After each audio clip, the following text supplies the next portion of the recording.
ಎಲ್ಲರಿಗೂ ನಮಸ್ಕಾರ. ಈ ದಿನ ನಾನು 36ರಿಂದ 40ರವರೆಗೆ ಶ್ಲೋಕಗಳನ್ನ ಹೇಳ್ತಾ ಇದ್ದೀನಿ.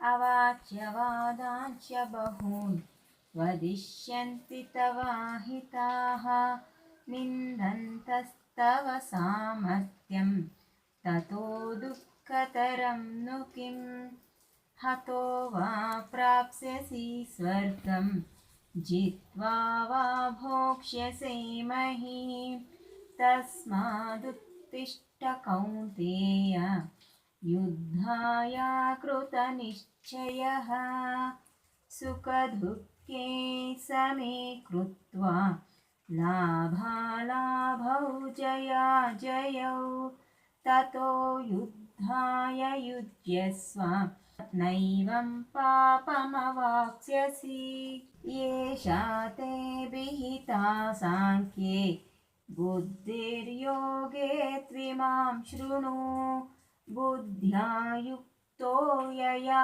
ಪಾರ್ಥ ಕರ್ಮಬಂಧಂ ಪ್ರಹಾಸ್ಯಸಿ ನೇಹಾಭಿಕ್ರಮನಾಶೋಸ್ತಿ ಪ್ರತ್ಯವಾಯೋ ನ ವಿದ್ಯತೆ ಸ್ವಲ್ಪಮಪ್ಯಸ್ಯ ಧರ್ಮಸ್ಯ ತ್ರಾಯತೆ ಮಹತೋ ಭಯಾತ್.